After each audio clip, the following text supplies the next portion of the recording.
Friends to our channel scientific. आज हम पढ़ने वाले हैं जूलॉजी ब्लॉक 1 यूनिट 1 पार्ट 3। आज के कंटेंट्स हैं, आज हम पढ़ेंगे सुपर ग्रुप SAR सार, जिसमें 3 ग्रुप्स आते हैं, स्ट्रेमैनोपिला, एल्वियोलाइटा एंड राइजेरिया। एल्वियोलाइटा में फाइलम आते हैं सीलियोफोरा, डाइनोफ्लैजिलेटा एंड एपिकॉम्प्लेक्सा। राइजेरिया में फाइलम आते हैं सेरकोजोआ, फोरामिनीफेरा एंड रेडियोलारिया। ये प्रोटोजोआ का क्लासिफिकेशन है। प्रोटोजोआ को 4 सुपर ग्रुप्स में डिवाइड किया गया है। एस्कावेटा, जो हम लास्ट वीडियो में पढ़ चुके हैं, SAR सार, जो हम अभी पढ़ने वाले हैं, आर्कीप्लास्टीडिया एंड यूनिकॉन्टा। सार, ये जो सुपर ग्रुप है, ये बहुत रिसेंटली क्लासीफाई किया गया है। 2012 में एडियाल एटाल जो ग्रुप था, उन्होंने इस सुपर ग्रुप को प्रपोज किया और इसका बेसिस था whole genome DNA sequence analysis. उस बेसिस पे उन्हें जो रिजल्ट्स मिले थे, उस हिसाब से उन्होंने ऑर्गेनिजम्स को इस सुपर ग्रुप में प्लेस किया। सार स्टैंड्स फॉर स्ट्रेमैनोपिला, एल्वियोलाइटा एंड राइजेरिया। स्ट्रेमैनोपिला में जो ऑर्गेनिजम्स आएंगे, उनके कैरेक्टरिस्टिक्स कुछ इस तरह से रहेंगे। इन ऑर्गेनिजम्स में ट्यूबुलर माइटोकॉन्ड्रियल क्रिस्टी देखने को मिलेगा। अगर ये फ्लैजिलेटेड हैं, दे मे बी फ्लैजिलेटेड, और जब वो फ्लैजिलेटेड रहेंगे तो उनमें 2 डिफरेंट टाइप के फ्लैजिलास देखने को मिलेंगे। एक होगा बड़ा फ्लैजिला जो हेयरी होगा, और दूसरा होगा शॉर्ट एंड स्मूथ, और दोनों ही फ्लैजिला हमें एंटीरियर एंड पे देखने को मिलेंगे। ऑर्गेनिज्म में 2 एंड्स होते हैं, एक होगा anterior and and posterior. Anterior सामने का एंड एंड पोस्टीरियर पीछे का एंड। तो इस स्ट्रेमैनोपिला में हमें फ्लैजिला एंटीरियर एंड यानी सामने के एंड पे देखने को मिलेगा। स्ट्रेमैनोपिला फोटोसिंथेटिक भी हो सकते हैं या फिर कॉमन सेल्स होते हैं। फोटोसिंथेटिक आपको पता है कि ये ऑर्गेनिजम्स फोटोसिंथेसिस के थ्रू अपना फूड प्रिपेयर करेंगे। कॉमन सेल्स वो होते हैं जो किसी दूसरे ऑर्गेनिजम्स के साथ रिलेशनशिप में रहते हैं, वहाँ से वो फूड ऑब्टेन करते हैं, बट बदले में वो सामने वाले ऑर्गेनिजम्स को ना ही नुकसान पहुँचाते हैं और ना ही फ़ायदा, यानी उनके पार्टनर का न लॉस है न गेन है, बट स्ट्रेमैनोपिला को वहाँ से न्यूट्रिएंट्स मिलेगा। इसके एग्जांपल्स हैं brown algae, yellow algae, diatoms, heliozoans, actinophrys and actinosphaerium. Second group है एल्वियोलाइटा। एल्वियोलाइटा का नाम इसलिए पड़ा क्योंकि ये जो ऑर्गेनिजम्स है, इनमें एल्वियोलाई प्रेजेंट होता है अंडर प्लाज्मा मेम्ब्रेन। एल्वियोलाई छोटे सैक्स होते हैं, मेम्ब्रेन एनक्लोज्ड सैक्स। ये फोटोसिंथेटिक या फिर हेटेरोट्रॉपिक दोनों हो सकते हैं। सीलियोफोरा एल्वियोलाइटा का फाइलम है। ये सीलिया से कवर्ड होते हैं, इस वजह से इन्हें सीलियोफोरा कहा जाता है। इनमें structural system of fibres plus kinetosomes जो होते हैं, ये मिलके बनाते हैं infraciliature beneath the pellicle. Organism का जो सबसे आउटरमोस्ट कवरिंग होता है वो होता है प्लाज्मा लेमा, और उसके नीचे होता है साइटोस्केलेटन। इन दोनों को कहा जाता है पेलिकल। तो इस पेलिकल के नीचे ये इंफ्रासीलिएचर बनाते हैं। ये हमें fresh water, marine habitat and moist soil सब जगह मिलेंगे। ये फ्री लिविंग, पैरासिटिक और सिम्बायोटिक हो सकते हैं। इसका एग्जाम्पल है पैरामीशियम। पैरामीशियम में हमें 2 टाइप के न्यूक्लियस मिलते हैं, एक होता है मैक्रोन्यूक्लियस और दूसरा होता है माइक्रोन्यूक्लियस। मैक्रोन्यूक्लियस रिस्पॉन्सिबल होता है ऑर्गेनिज्म के फंक्शनिंग के लिए, और माइक्रोन्यूक्लियस रिस्पॉन्सिबल होता है फॉर रिप्रोडक्शन। ये क्वेश्चन एग्जाम में आ चुका है, तो आपको ऐसे फैक्ट्स को ध्यान में रखना है, क्योंकि ये ऑब्जेक्टिव में 1 मार्क के लिए पूछ सकते हैं, और ऐसे ही क्वेश्चंस पूछे जाते हैं जहाँ पे कन्फ्यूजन हो, क्योंकि मैक्रो एंड माइक्रो स्पेलिंग में बहुत माइनर डिफरेंस है, बट उसके फंक्शंस काफ़ी ज़्यादा फ़र्क है। मैक्रो यानी बड़ा वाला न्यूक्लियस फंक्शनिंग ऑफ ऑर्गेनिज्म को कंट्रोल करेगा, और जो छोटा न्यूक्लियस है, माइक्रो न्यूक्लियस है, वो रिप्रोडक्शन में हेल्प करेगा। पैरामीशियम की एक और स्पेशलिटी है कि ये रिप्रोड्यूस करता है बाय कॉन्जुगेशन।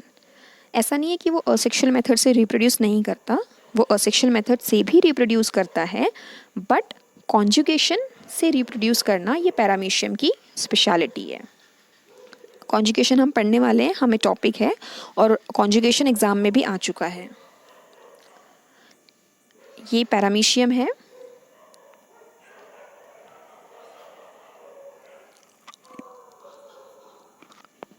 यहाँ पर देखिए ये है माइक्रोन्यूक्लियस और ये है मैक्रोन्यूक्लियस। मैक्रो आपको दिख रहा होगा साइज़ में काफ़ी बड़ा है एंड माइक्रोन्यूक्लियस छोटा है। एक और जो आपको पार्ट याद रखना है पैरामीशियम का वो है साइटोस्टोम।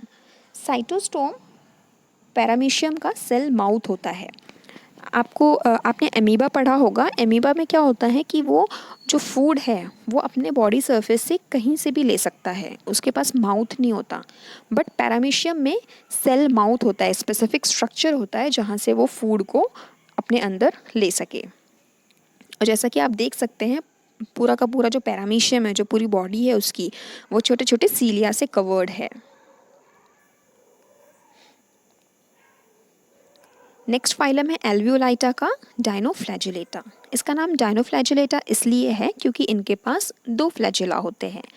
एक फ्लैजिला सेल से बाहर प्रोजेक्ट करता है, यानी सेल के बाहर वो आपको दिखाई देगा, एंड जो सेकेंड फ्लैजिला है वो एक ग्रूव में प्रेजेंट होता है।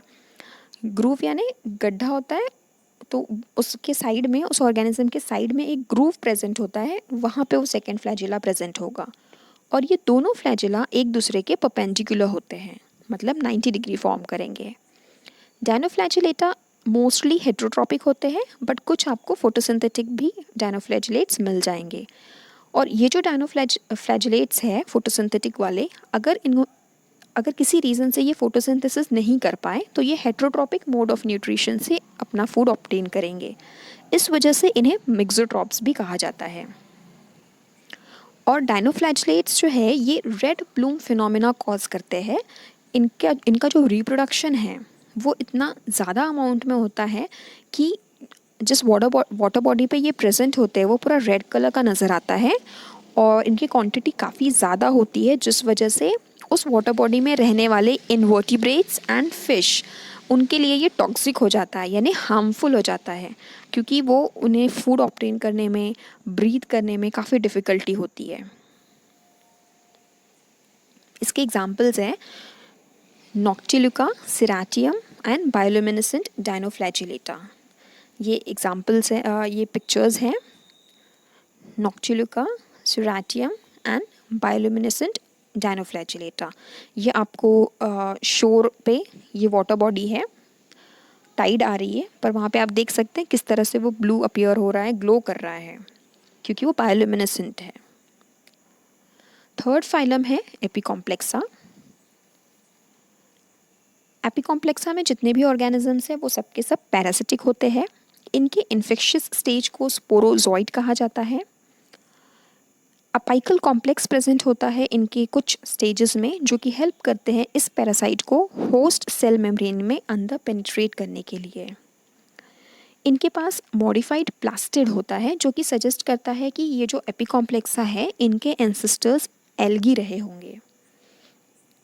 इसमें 2 क्लास प्रेजेंट है। पहला है ग्रिगैरिनिया। इसमें जो मैच्योर गेमॉन्स होते हैं वो लार्ज एक्स्ट्रा सेलुलर पैरासाइट्स होते हैं। गेमॉन्स सेक्शुअल स्टेज के ऐसे स्टेजेस होते हैं जो कि गमेट्स फॉर्म करते हैं। तो ये मैच्योर गेमॉन्स कैसे हैं? लार्ज और एक्स्ट्रा सेल्यूलर है, सेल के बाहर प्रेजेंट रहते हैं, और ये पैरासिटिक है, मतलब ये गेमॉन्स भी पैरासिटिक है। किसके पैरासाइट है ये? इनवर्टिब्रेट्स के डाइजेस्टिव ट्रैक्ट या बॉडी कैविटी में ये गेमॉन्स मिलेंगे। इनका लाइफ साइकिल सिर्फ एक ही होस्ट में कंप्लीट होता है। इसके एग्जाम्पल्स हैं मोनोसिस्टिस एंड ग्रिगैरिना। सेकेंड क्लास है कोकाइडिया। इसके जो मैच्योर गेमॉन्स हैं वो स्मॉल होते हैं और जनरली इंट्रासेलुलर होते हैं, मतलब सेल के अंदर रहेंगे। इनका लाइफ साइकिल 2 होस्ट में कंप्लीट होता है। एग्जाम्पल है प्लाज्मोडियम। आप काफ़ी अच्छे से जानते होंगे प्लाज्मोडियम को, क्योंकि ये मलेरिया कॉज करता है। ये अपना लाइफ साइकिल कंप्लीट करता है in mosquito and humans. Second जो एग्जाम्पल है वो है टॉक्सोप्लाज्म गोंजाई, जो कि अपना life cycle cat and humans में कंप्लीट करता है। ये पिक्चर्स है, दिस इज़ मोनोसिस्टिस, ये है ग्रेगेरिना, दिस इज़ प्लाज्मोडियम एंड टोक्सोप्लाज्म गोंजाई। अब हम आ जाते हैं थर्ड सुपर ग्रुप के ऊपर, जो कि है राइजेरिया। और ये जो ग्रुप है राइजेरिया, इसमें जो मूवमेंट होती है ये होती है थ्रू सूडोपोडिया, यानी इन ऑर्गेनिजम्स में सूडोपोडिया प्रेजेंट रहेगा और वो हेल्प करेगा मूवमेंट के लिए, और इनका सूडोपोडिया होता है थ्रेड लाइक। पहला फाइलम है सेर्कोजोआ। ये लार्ज ग्रुप है एमीबॉइड एंड फ्लैजिलेटेड प्रोटोजोन्स का, यानी ऐसे प्रोटोजोन्स जो कि एमीबॉइड है यानी इरेगुलर इन शेप प्लस उनमें फ्लैजिला प्रेजेंट होता है। They are found in marine, fresh water and soil ecosystem. ये मोस्टली पैरासिटिक होते हैं, कुछ मिक्सोट्रॉपिक होंगे, और सिर्फ एक ग्रुप है इसमें जो कि ऑटोट्रॉपिक है। मिक्सोट्रॉपिक हमने अभी पढ़ा था पिछले कुछ स्लाइड्स में कि मिक्सोट्रॉपिक ऐसे ऑर्गेनिजम्स होते हैं वो यूजुअली तो फोटोसिंथेसिस परफॉर्म करते हैं, बट अगर किसी रीज़न से फोटोसिंथेसिस नहीं हो पाया तो वो हेट्रोट्रॉपिक मोड ऑफ न्यूट्रिशन से फूड ऑब्टेन करेंगे। इसके एग्जाम्पल हैं पॉलिना क्रोमैटोफोरा, और ये ऑटोट्रॉपिक सेर्कोजोआ है। अभी हमने देखा था कि एक ही ऑटोट्रॉपिक सेर्कोजोआ होता है और वो ये है, कुछ इस तरह से दिखता है, पॉलिना क्रोमैटोफोरा। नेक्स्ट फाइलम है फोरामिनीफेरा। फोरामिनीफेरा के पास पोरस शेल्स होते हैं जिसे टेस्ट्स कहा जाता है, और ये हार्ड हो जाते हैं क्योंकि वहाँ पे कैल्शियम कार्बोनेट प्रेजेंट होता है। और ये जो शेल्स है ये मल्टीलोक्यूलर या फिर यूनिलोक्यूलर हो सकते हैं। चेम्बर्स जो है वो बहुत सारे चेम्बर्स हो सकते हैं या फिर सिर्फ एक चेम्बर प्रेजेंट रह सकता है। और इनके जो चेम्बर्स है वो जो सेपरेट होते हैं एक दूसरे से, वो स्मॉल अपर्चर या उसे कहा जाता है फोरामिना। इसी वजह से इन ऑर्गेनिजम्स को फोरामिनीफेरा कहते हैं। They have symbiotic relationship with algae. Algae के साथ सिम्बायोटिक रिलेशनशिप शो करेंगे। ये हमें फ्रेश एंड मेराइन वाटर्स में मिलते हैं, और ये सेडिमेंट्री रॉक्स बनाते हैं लैंड पे और मराइन सेडिमेंट बनाते हैं वाटर बॉडी में। इसके एग्जाम्पल्स हैं ग्लोबिजुरेना एंड इल्फिडियम। ये इस तरह से दिखाई देते हैं दोनों। लास्ट फाइलम है हमारा सुपर ग्रुप राइजेरिया का, रेडियोलैरिया। इनका जो इंटरनल स्केलेटन है वो बना होता है सिलिका से। ये मोस्टली प्लैंक्टोनिक होते हैं और मराइन होते हैं, फ्री फ्लोटिंग होते हैं। इनका जो सूडोपोडिया है ये सेंट्रल बॉडी से निकलता है और वो सपोर्ट उसे मिलता है एक्सियल रॉड्स का, और इसे कहते हैं एक्सोपोडिया। इसके एग्जाम्पल्स हैं एकैंथोमेट्रा एंड कोलोजुअम। इस तरह से दिखाई देता है। और ये इम्पॉर्टेंट है क्योंकि ये जो रेडियोलारिया है, जैसा हमने फोरामिनीफेरा का देखा कि वो सेडिमेंट फॉर्म करता है क्योंकि वो कैल्शियम कार्बोनेट प्रेजेंट है उसके चेम्बर्स में, उसी तरह से रेडियोलारिया में सिलिका प्रेजेंट है। तो ये जब इनकी डेथ हो जाती है रेडियोलारियंस की, और इनका जो स्केलेटन है फिर वो सेटल हो जाएगा।